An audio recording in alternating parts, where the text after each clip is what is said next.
We are looking at a very specific piece of work by a creator named Kim S. MacKenzie. And right off the bat, her title caught my eye. She is listed as an artist, an author, and a philosopher. Which is a trifecta you just don't see very often these days. Usually we keep those in separate boxes. Philosophers think, artists feel, authors write. But MacKenzie is combining them into a single system. It suggests that for her, the visual work and the intellectual framework they're inseparable. And the piece we are analyzing today is a perfect example of that combination. It's a visual artwork paired with a very specific philosophical assertion. The title of the piece is Art Makes the World Whole. And it's an excerpt from her larger body of work, Beauty Within the Art of Soul. Art makes the world whole. Let's just sit with that title for a second. It's an incredibly bold statement. She isn't saying art makes the world pretty. She isn't saying art makes the world interesting. She used the word whole. Which implies that without it, the default state of the world is partial or fractured. Precisely. It posits that entropy, chaos, breaking down, separating, that's the natural state of things. And art is the opposing force. It's the force of integration.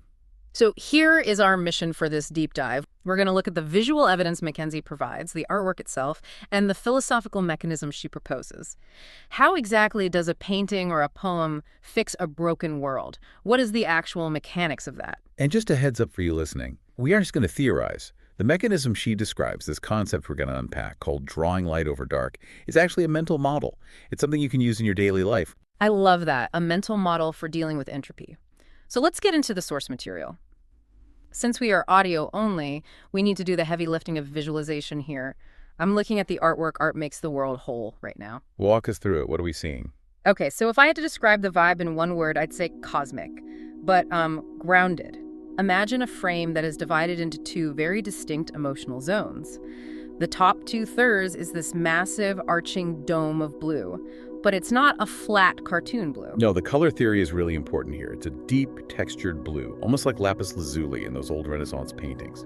And historically, that deep blue represents the infinite, the mind, the spirit. It's vast.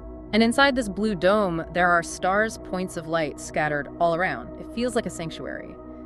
There is the sun, a bright, circular, white gold orb. And pay attention to what that sun is doing. It's not static. It's not just sitting there like a sticker. It is active. It is emitting these very distinct, very deliberate rays. Yeah, let's talk about those rays. They are directional. They are raining down. They look like golden threads or maybe a meteor shower, curving across that blue sky and heading specifically toward the bottom of the frame. Heading toward, that's the key. There is a vector here. There is gravity. The light is being pulled down or sent down for a reason. And that brings us to the second zone, the bottom of the image. It's totally different. Below that blue dome, there is a foundation of deep, dark purple, almost a maroon color. This is the counterweight. Yeah. At the top is spirit and air. This is matter.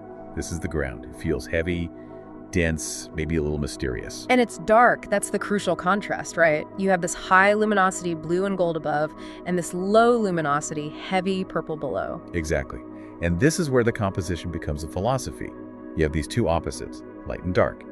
But look at how they interact. They aren't mixing into a gray sludge. There is a boundary. The horizon line.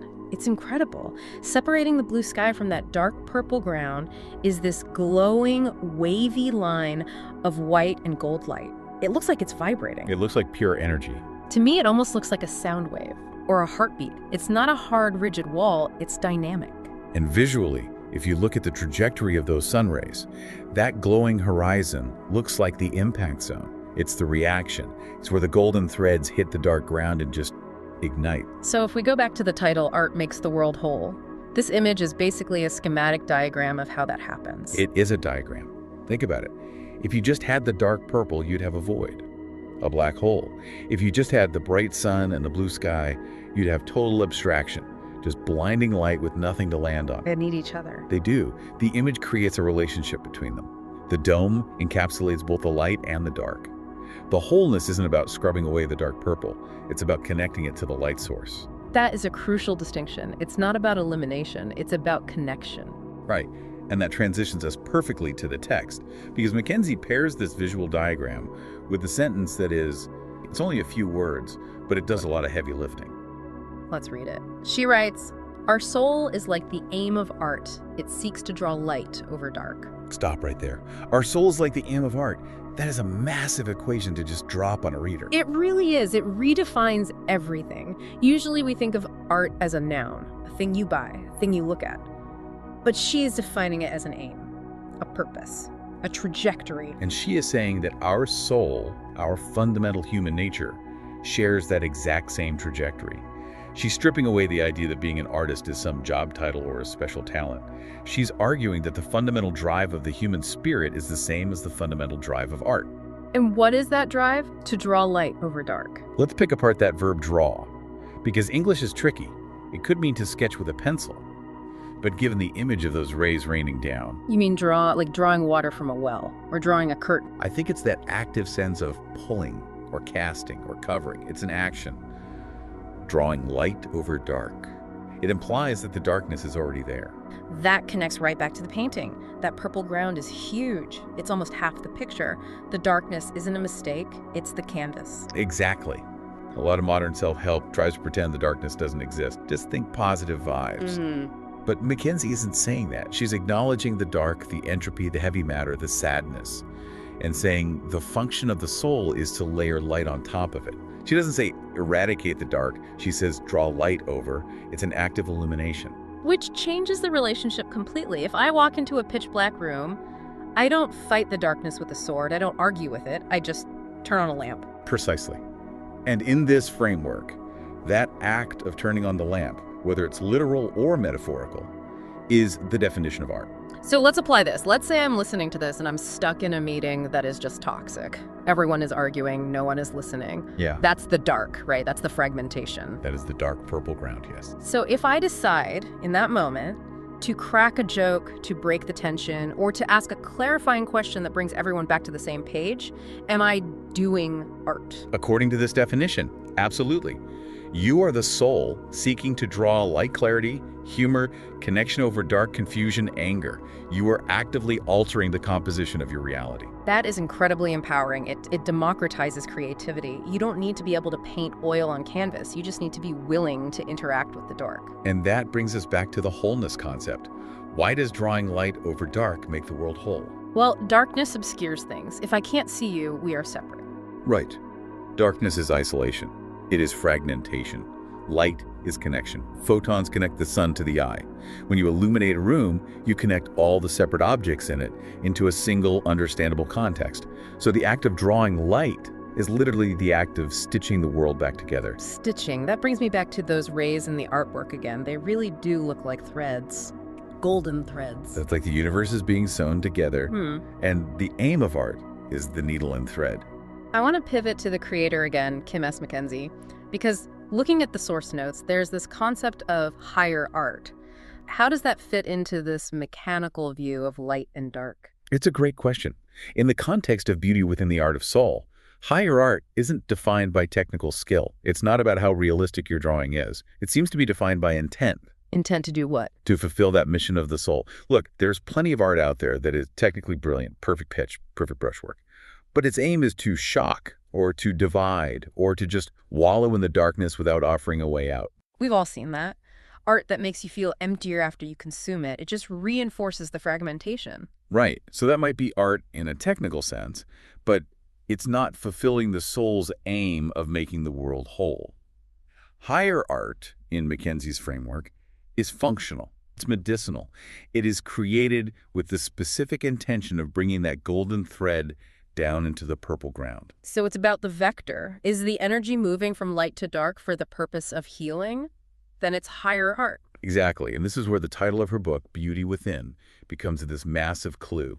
Where does that light come from? In the painting, it's the sun, but I'm guessing she doesn't mean we need to wait for a literal star to help us out. No. Beauty within implies that the sun is internal. You are the generator. That's a little daunting, honestly. It can be. It puts a responsibility on you. But look at the painting again. Is the sun struggling? Is it straining to push that light out? No, it looks abundant. It's just pouring out light. It looks limitless. That's the key. The source suggests that this aim is natural. It's our default state. The soul seeks to draw light. It wants to do it. The struggle usually comes from us blocking that impulse. We put up umbrellas, we get cynical, we get tired, we forget that we have the capacity to illuminate. We forget we are the sun in the corner of the painting. You know, I'm looking at that glowing horizon line again, that wavy white gold energy where the light meets the dark. It strikes me that this is where the action is. That's the life part of the image. It is. And notice it's not a straight mechanical line. Yeah. It's organic. It fluctuates. Which feels very true to the human experience. Healing isn't linear. Making things whole isn't a straight line. It's wavy. It has peaks and valleys. But it glows. That's the promise of the artwork. If you do the work, if you bring the light, the result is this vibrant, living energy. It transforms the heavy, dark ground into something that radiates. It transforms the lead into gold. It's alchemy. It is alchemy, spiritual alchemy. And the Artist-Author-Philosopher title suggests that this alchemy is accessible through any medium: words, paint, thoughts, actions. I think that's why artist comes first in her title. The creative act is the driver. The philosophy is just the map of what the art has already done. I agree. She didn't write a textbook and then draw a diagram. She created art, and the wisdom revealed itself through the process. The light revealed the horizon. We've covered a lot of ground here. We've gone from a blue cosmic dome to golden threads, from the definition of the soul to the nature of alchemy. It's a deep stack for such a short poem and one image. That's the mark of a good source. It's holographic. The whole message is contained in every part. So let's try to land this plane. If I'm listening to this and I'm not a painter and I'm not a philosopher, just a regular person trying to get through a chaotic week, what is the takeaway? How do I use this? I think there are 3 big takeaways to file away. Number 1 is reframing the dark. We need to stop looking at the darkness in our lives, the stress, the confusion, the bad news, as a sign that we've failed. It's not a failure. It's just the canvas. It's the purple ground waiting for the light. That helps stops the panic. Oh, this isn't the end. This is just the background. Exactly. It's just raw material. Number 2 is the definition of art. You need to broaden your definition. Art isn't just what hangs in a museum. Art is the active process of bringing clarity, warmth, and connection into a situation that lacks it. So how you talk to your partner is art.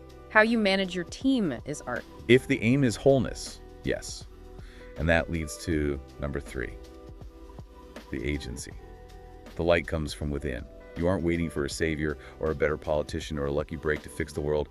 You have the sun inside you. You have the capacity to draw the rays. It puts the power back in our hands. It turns us from spectators into creators. And I think that is what MacKenzie means by art makes the world whole. It's not the painting itself that does it.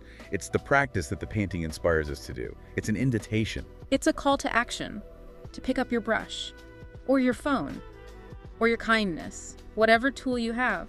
And to use it with intent, to use it to connect.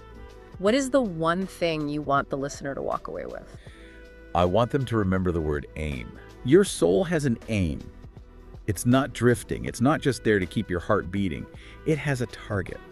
And that target is to improve the reality around you by injecting light, however you define that, into the dark. It gives you a sense of direction. It kills the apathy. It gives you a compass. When you're lost, you ask, am I drawing light right now, or am I just staring at the dark? Am I drawing light or am I staring at the dark? That's the question. That's the diagnostic.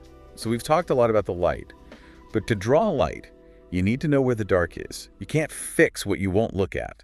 You have to identify the canvas. Exactly. So my challenge to you, the listener, is this. What is the specific darkness in your orbit right now? And we don't mean a supervillain. No, I mean a patch of confusion, a relationship that has gone cold, a project that feels heavy and stuck. Or a part of your own mind. A part of your own mind that is just feeling cynical or tired. Identify that specific patch of purple-blue darkness, name it, and then visualize what the gold version of that looks like. What does the light look like in that situation? And ask yourself, what is the one small stroke of the brush I can make today to start drawing that light? Not fix it instantly, just one stroke. Just start the drawing. The aim is what matters. Send that text. Offer that apology. Take that pause. That is the gold paint. That's beautiful. I'm going to be looking for my dark patches today, and I'm going to try to bring that gold paint. That's all we can do. Listen, this has been a really refreshing change of pace, a moment of zen in the deep dive. To you listening, I want to say a massive, sincere thank you. Yes, thank you. We know you could be listening to anything. You'd be listening to music or news or silence. But you chose to come here and dive into art and philosophy with us. You're part of this community. You are. And by being here, engaging with these ideas, you are doing exactly what we talked about. You're bringing a little more light into your day. You are making the world whole. We appreciate you. We really do. Go find your beauty within.